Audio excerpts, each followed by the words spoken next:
Guys, Lachlan Giles just submitted Marcelo Garcia with a knee bar from a K-guard entry.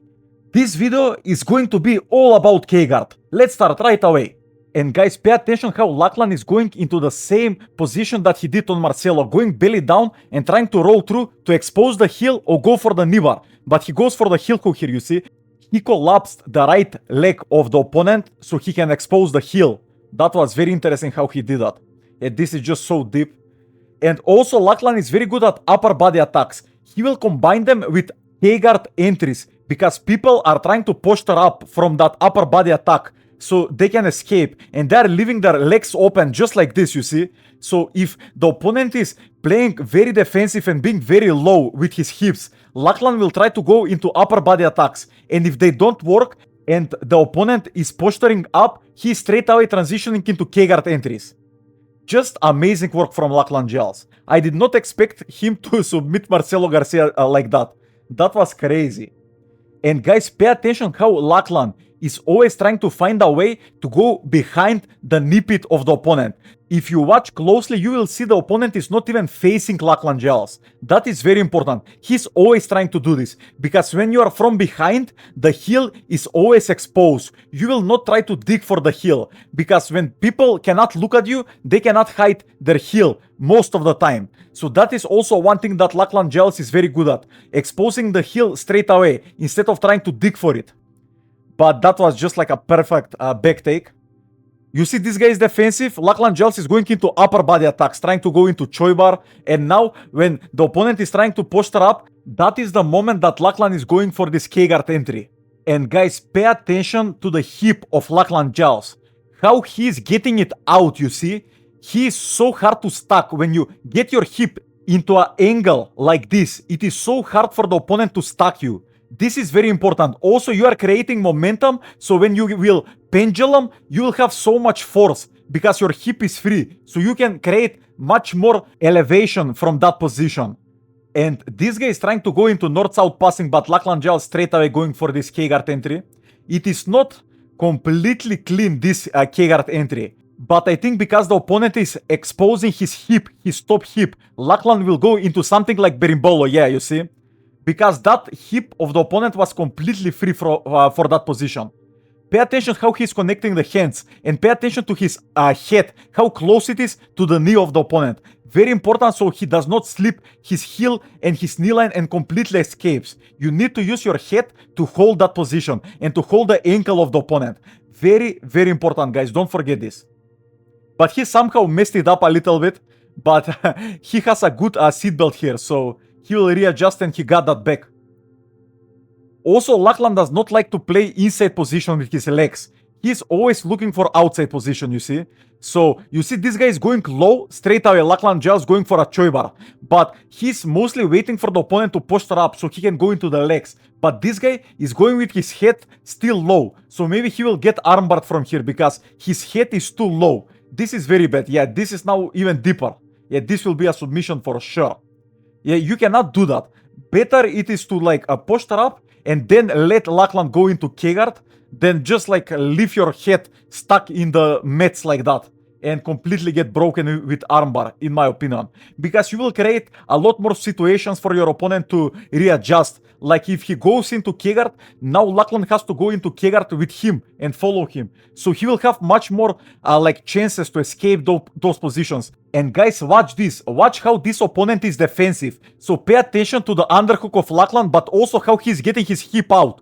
You see, that hip is so important. And he created a dilemma for the opponent. So the opponent was thinking that he was going to go into K-guard and attack the first leg, but Lachlan went on the second leg because that leg of the opponent was weightless.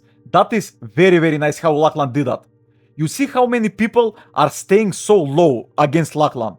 Like he's having this position so much. And Marcelo Garcia was doing the same thing. And Lachlan Giles is ready for that position. Like he's here all the time. He's living in this position. So it was not big problem for him to do this to Marcelo Garcia, I think. Even though it is Marcelo Garcia. But yeah, just amazing, amazing from Lachlan.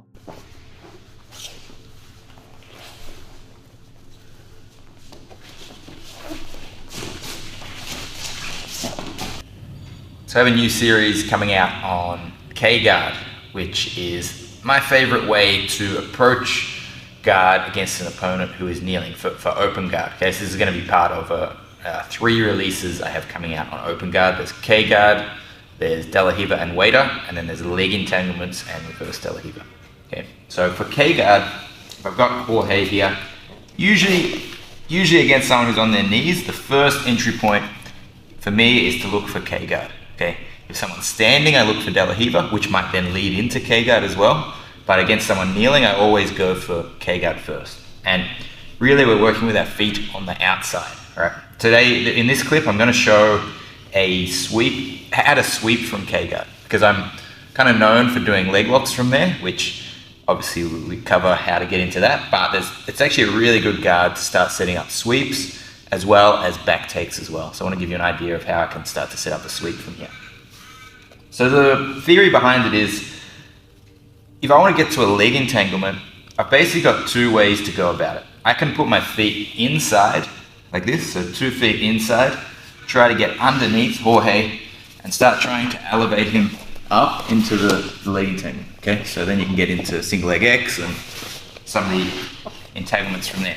Now, the issue with that, in my opinion, which, I mean, it works well, but when you try and do it on someone who's bigger than you, it does get quite difficult, because when your feet go on the inside, you're trying to get to the leg by going underneath your opponent. Okay, and as I start going underneath, if Jorge's heavy and he gets good grips, I start getting squashed, and this all ends up really bad. Okay, so using inside leg position like that is good, but there's a big threat of your opponent taking good control of you and squashing you. Even if they're the same weight, those same risks are there, but it doesn't scale up very well against bigger opponents. When we put our feet on the outside, using outside leg position, so that's where my feet are going to be here, which is in the family that K-guard sits in. Here, I'm going to be trying to get to the legs more, well, I can work kind of underneath, but often we're shooting around. For example, with my 50-50 entries, we're actually going around to get to the leg entanglement, so we don't have to go underneath our opponent's weight as much. Okay. The advantage of this with the feet on the outside, like we have for K-guard, is if things go wrong, man, I've still got both feet in front. It's hard for Jorge to squash me and force me into a half guard and try and pass from there. Okay, so the K-guard position is where I move my hips out. I get my knee underneath here. Just move your arm. So the knee under and the foot on the outside. Okay. At the same time, I'm looking to connect to the leg. Okay. So I'm just going to talk not so much about the entry. There's a lot of detail we can go here. We're going to go through, once you get to the K-guard position, how I can look to set up a sweep rather than the leg lock. Right? So I keep my knee underneath. I need to off balance Jorge. I need to make this leg light. Okay. To do that, I'm going to pull him towards me with my legs. So I just bring my knees towards my chest. I'm hooking the armpit. So this right foot hooks the armpit, and I pull towards me like this. Okay. Once I do that, I can now, his weight's loaded up, I can off balance him with my legs here, pushing him out to the side. Okay. Notice my knee stays inside and my foot's still hooked under the armpit, really like taking his weight on that top leg. This has made this leg here, Jorge's right leg, has become light. Right. Now that the leg's light, I can lift it up onto my stomach. Okay, so if we go back, I can't lift the leg up here when I pull his weight onto me and then off balance. Now I've got the leg onto my stomach. So from here, I'm going to pass the leg to the other side. Right. Once I've got the knee up, I reach my hand to the leg, to the end of the lever, and I pull to get the leg across body.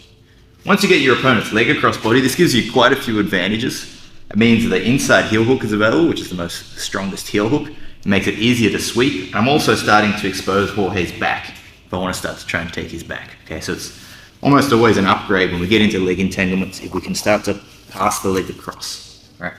So I call this position 70-30.